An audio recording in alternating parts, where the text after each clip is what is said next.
What's up again, ladies? I told you I was going to make another film. This one's going to be about pass protection, all right?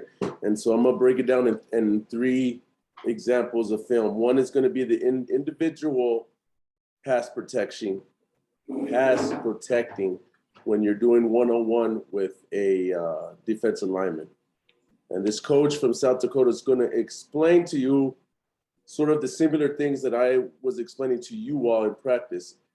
Pass pro is very easy if you understand that you have to start with a good stance and you have to know that you have to wait until the defensive lineman gets to you before you initiate contact. Now, this coach is going to explain really good as far as hand placement, aiming points, all that good stuff right here. And I'm going to let him explain it to you all as to how effective good hand placement and aiming will be here. Let me fix this here. All right. See if I got this going now. Let's see, share screen. There we go. I'm gonna blow this up. All right, now pay attention to Coach here because he's gonna give you some good pointers as to how to effectively pass block. And what he's going to say is you would much rather not get defeated on the outside if you're a tackle, and if you can help it, push them into the inside where you can get some help. And this is the coach from the South Dakota University. I'm going to teach you about pass pro fundamentals in a one-on-one pass rush situation. This is Coach Jordan Knock, our offensive analyst. He's going to be playing the role of my defensive lineman. Right away as offensive lineman, my main goal is to get to my aiming point. So we'll do a lot of different drill work of guys setting way outside of me, guys setting here, and how I get to that aiming point. When we talk about an aiming point, is my crotch is going to split his near leg. All right. My eyes are going to be on his near number. I'm stapled right here the whole time. It does not move. So once I get to his near leg, near number, I'm going to pin my elbows on top of my pecs right here. So I have all this power load. And you guys can see this. There's not a lot I can do besides a 6-inch punch here. I can't go any farther back because my elbows are locked into my chest. So here's another good point as to why he's telling you that. And it's the small stuff, right? It's the small stuff. I really like this video because it reminds me of some of the things that I am forgetting to teach you all. When you're doing that punch, he wants you right here. So that way, if you naturally put your elbows on the sides of your ribs, you're going to go get your arms fully back. And that could be detrimental in your quickness in trying to get your hands on the defensive lineman. So it makes sense what he's saying. You want to pin it right there where he's saying, so that way you have quick twitch movement and quick reaction. When you come up and you come back down, come up and come back down. So it's a lot faster. All right. That's what he's getting at. All right. I'll have a little bit of stagger, not a lot. I'm not big on tackles. You can get a little bit more, maybe toe to heel. All right. Interior guys are going to be really just toe to instep towards that side. All right. As he comes, I won't lock a punch in until I really get to until he gets into my punch mode of that 6 inches. So what he's saying is like what I said. He's just saying in better detail. I tell you, you punch when they get close to you. So what he's saying, 6 inches from or from the length of your arms to where you can go ahead and initiate that contact on the aiming point of the chest. But as you can see, my thumbs, I always have them touching. I always say, hey, make the wind signal. And we want to be looking over our knuckles. That's how high our hands want to be. Guys, especially young guys, will naturally drop them as they keep going. You want to do everything you can to keep your hands up here as fast as you can go. So now Coach Knock comes into me. I get to my aiming point. I'm splitting that crotch all the way through.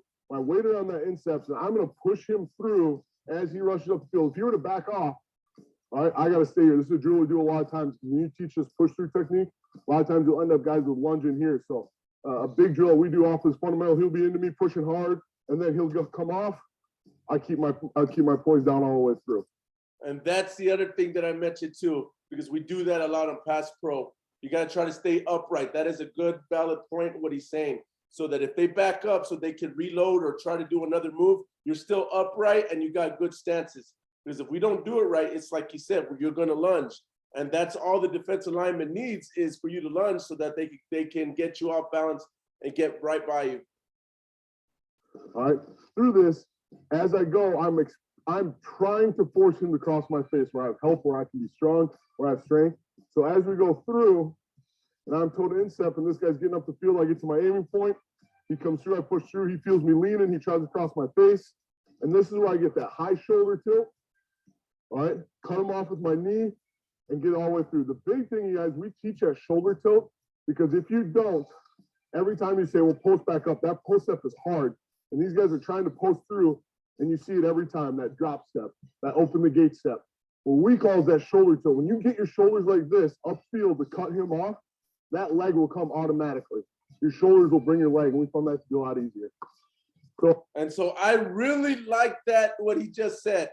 So if you can learn to use your inside shoulder, if they cross your face and you tilt your inside shoulder up like that, you're naturally going to move that inside foot into a position where you'll be able to gain leverage and keep him at bay. He's 100% correct, where if you try to lateral, you could potentially do that back step, which we don't do. You don't want to lose too much ground. So let's see if we can try to do that in practice. I was a fan favorite. I really liked that point as to what he was showing right there. And I hope you all rewind to that portion and focus on that when it comes to anybody trying to cross your face, which is somebody from the outside trying to cross your face to go to the inside, all right? So as I get to my aiming point and I'm pushing through, if you were to get me outside, all right, we're going to teach hand to the hip, and we're going to sprint him all the way through as fast as we can, okay? I tell my guys, your first part, and we're going to sprint him all the way through as fast as we can. Trying to get cut him off. Trying to get you there. Yeah. If you get beat on the outside. That shoulder tilt. When you get your shoulders like this upfield to cut him off, that leg will come automatically. Your shoulders will bring your leg, and we found that to be a lot easier. So as I get to my aiming point and I'm pushing through, if you were to get me outside, all right, we're going to teach hand to the hip, and we're going to sprint him all the way through as fast as we can, okay? I tell my guys, your first priority is not to be outside. You want to get the guy across the face, want to get your guy across the face. Within your aiming point. The big thing is we're going to set to our aiming point. Our goal is not to get beat outside. If the guy were to cross our face, great shoulder tilt. More important than teaching footwork. And that's the big thing that's really changing the new age, I think, of offensive line play, especially in pass rush. When you are in pass protection, is using your hands to win. So that's going to be very important for us. If we do get beat upfield, we're going to pass it through. But our goal is to spread the pocket and keep the quarterback free for as long as we can. Thank you very much. Go Yotes. So here, that's exactly what I'm talking about. It's the hands battle. It's the hands battle. Exactly what he said. It's all who does better with the hands. If the pass rusher knows how to do their hands to get around you, she's going to win. But you got to be ready to use your hands to combat against her. You see what I'm saying? So everything I'm telling you might come out a little different, but when you hear another coach, it's the same damn thing. It's the same damn thing. Some coaches do a better job of maybe explaining it better, but that's a coach development tool that all coaches need to enhance as they move on, all right? Let's go ahead and let's give you another one here. This one here, we're gonna focus on. This is offensive line pass protection against the 5-man front. This is really good right here because it's gonna show you the technical aspect of how to do pass pro. And again, you're gonna see the same thing. They're gonna set up with a good stance, and they're going to wait for the defensive lineman to come to them, all right? This is a really good coaching tool right here for everybody to learn here, especially when it comes to pass pro. I'm gonna go ahead and let him speak his truth. Still treating this as a bare front as well because the center is also covered by 55. So pre-snap, they should be man-to-man. So what you're seeing right here before I go, and I'll rewind it again. Center's covered because the linebacker's over the center. Okay. He's talking about who's covered, who's not covered. The guards are covered because you got this defensive end that's kind of inside shading to the B gap. You got this number 44 linebacker that's kind of gunning for the B gap. So you can say that the guards are covered because they're going to be tasked with guarding this guy right here, this right defensive end from our point of view, and this left linebacker number 44, because the tackles have to get the ends. You see the defensive end with the left end with his hand on the ground. So 71 is going to get him. And you got number, I think it's 55, the linebacker on the outside, and number 72, the right tackle. From what we're looking, ideally that's the left tackle. He's going to take the outside, and you're going to see that. And this pass blocking does not involve the running back. It doesn't matter, since when these defenses are so multiple, still treating this as a bear front as well, because the center is also covered by 55. So pre-snap, they should be man-to-man on those players. And then post-snap, it kind of sorts itself out to where they do bail into a drop 8 protection, but those rules still do apply. So those tackles still have the widest, 99 there rather, sorry, is the only interior guy that rushes. So now that boundary guard and the center are free to, in this case, help on the nose, as well as that boundary pass rusher, number 50, who is the boundary defensive end. So pay attention. Look at the center. Center, if you like what he said, the boundary guard, which is closer to the line of scrimmage. Remember, I told you field side is the most open side with the most space. The boundary is the area where that's closest to the sideline. All right. And in this instant, if you can see, the guard and the center are helping one another. Pay attention to that, Rita, Sandy, because there's going to come a time where you're going to have to block 2 people at the same time. It might not. Well, let me rephrase that. You're going to have to end up blocking 2 people. 1 in the initial and 2 as the play is progressing, all right? This is a good example of good communication and understanding each other and knowing how to react based off of the defensive front that's being shown. I'm gonna rewind that again for clarification. The pass rusher, number 50, who is the boundary defensive end. And coach, we're gonna anticipate, for the sake of this, we're going to say, let's say all 5 guys come, okay? It just sorts itself out as you were talking about before here. But these tackles are looking outside in, and these guards, they're free right now. And, to your point, you're just saying that they're looking for work right now, right? They're not essentially trying to help out the tackles and widen themselves out, because then they become susceptible to a stunt. Let's talk about the guards a little bit and where their eyes should be when they have no one coming. Okay? Yeah, so if they were uncovered, so if we weren't in this bear front, say you eliminate 44 and he's dropping out like you see here, if 98 was the stand, or 99, sorry, was to stand up and not come on the pressure, they would be reading inside out. So in a traditional 3-down odd front with the center and the 2 tackles covered, they would be reading inside out for interior threat to exterior threat. So in this case, the right guard would be reading 40-44 to any sort of overhang player. The left guard would be reading some sort of inside linebacker to potential overhang player pressure. Now, if they were to walk up one of those overhangs, you could make an out call or a fan call, because with that walk-up player, you're thinking that end or that C-gap player pre-snap is going to knife inside to B-gap to B-gap sound. So now you can just pass that off to where the tackle will set for the widest, and now the guard can anticipate that C-gap player knifing into B-gap. Yeah, exactly. And again, this is a man protection. And as coach mentioned too, if you do have double edge pressure, okay, you have to make a fan call or something to push everybody out. That way you can protect all gaps. Coach, 5-man pressures are not as common at the high school level. A lot of teams like to stick their running back in to give their young quarterback or their quarterback more time to throw the football. Here we see in the NFL a lot, especially with the Chiefs too, trying to get as much skill as we possibly can into the routes. We saw last year with Tom Brady and the Patriots as well, getting that 5-man protection scheme.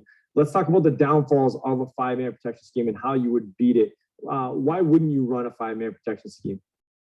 Yeah, so especially in this man scheme, if you can scheme it up to where you are influencing the offensive line to either slide to a certain side or that center is scanned to a walked up defender in a man protection. And now you can sort of that sim pressure look to where you can dictate to where they're going to slide to or where that center is going to scan to, or that uncovered player is going to scan to, and now bring pressure the opposite way. You free up that extra rusher. So really it forces the offense to be right and guess right through game planning as to where they're sliding the protection, where they're scanning the protection to. in order to pick up the blitz. So you're not protected to each side as you would in a normal 6-man protection. So there is some more vulnerability as far as the defense being able to scheme up where they're bringing pressure from based off of where your protection is moving to. So that's where we got to be mindful of on a five-man protection. Defense can disguise an overload blitz or bring in an extra person without tight end help, without running back help.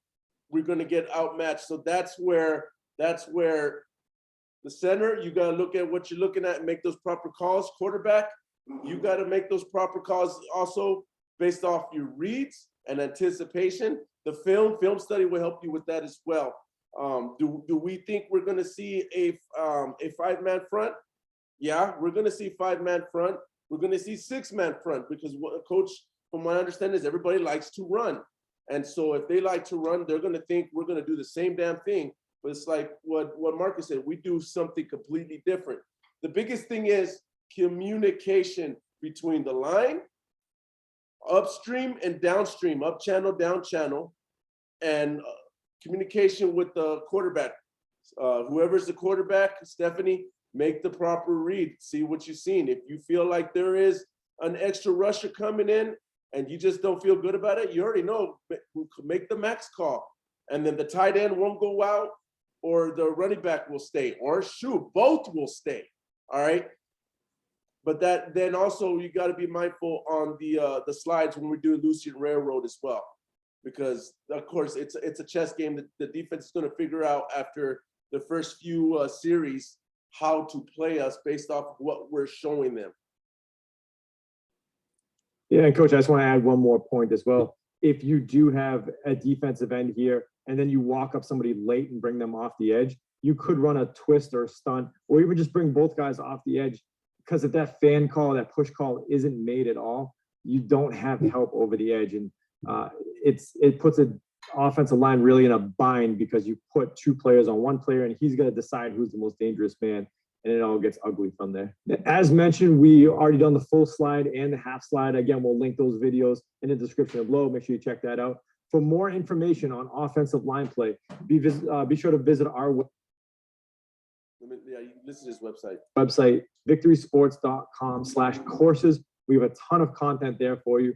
victorysports.com/blogs as well. A ton of written content if you like reading instead of watching video. So there you go. That's a website right there for your resources. Just another tool for y'all's toolbox right there. But yeah, it's pretty good. This is definitely a good example of a 5-man protection, the good things about it, the bad things about it. But, you know, again, it's all about communication that can help us alleviate any of those issues when it comes to 5-man protection by calling max calls with proper reading. Now, the next one we're going to focus on, this is a quick one. This is a youth level coach that's going to explain on the pass protection, the full slide, which is our Lucy and our railroad. And I wanted to go down to this level just for better clarity, for the understanding on how we do those slide protections before I go complex with some of the upper levels on how to do a full slide or a half slide. All right. Let's go ahead and share this screen here. We're gonna let old boy discuss his talking points. Hey, Coach, we're going to show you really quick one of the easiest protections to put in for pass pro, whether you're under center or you're in gun. It's called a full slide protection. We'll have our whole offensive line sliding one way, and then somebody else, be it a tailback or possibly a tight end, a fullback in your system, whatever you use, taking care of the backside. So we'll go ahead and have our guys show you what it's like. It's set, fellas.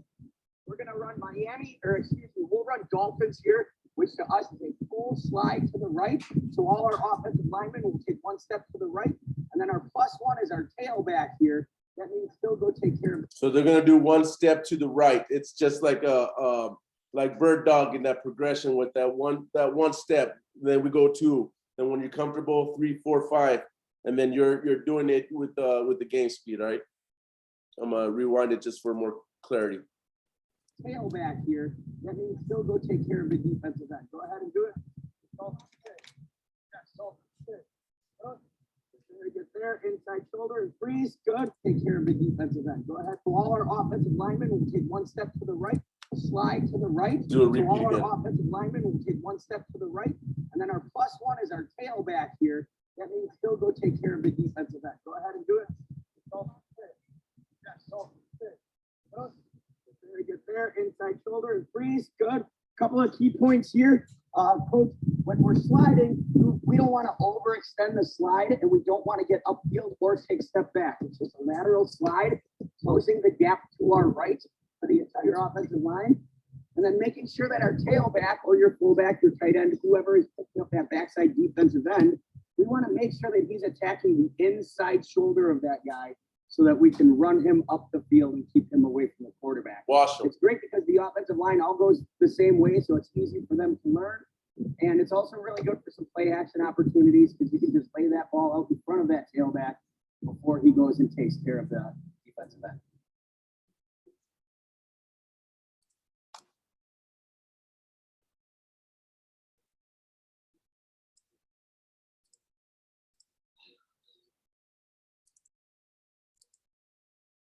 So there you have it.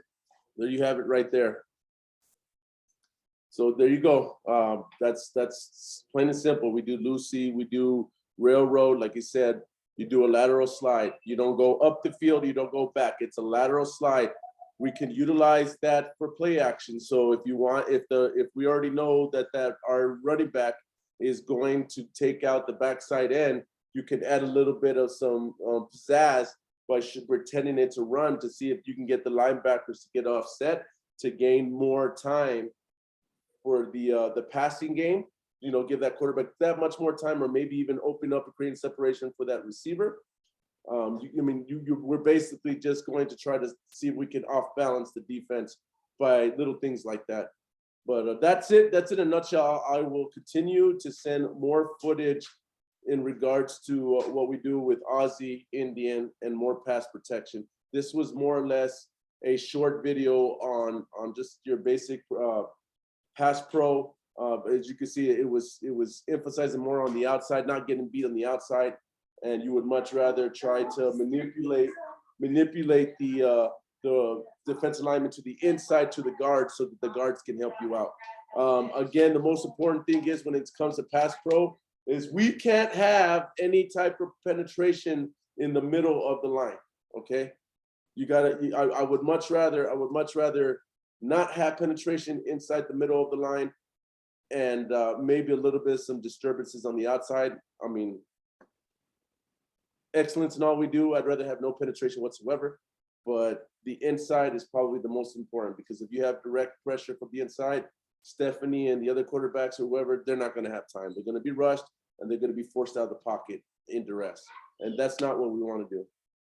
Study your film, study your film, study your film. Again, we only practice 2 to 3 days out of the week. This is your extra credit, your extra stuff to enhance yourself to get better. We'll see y'all on Monday. I won't be able to make it on Saturday. I got to work.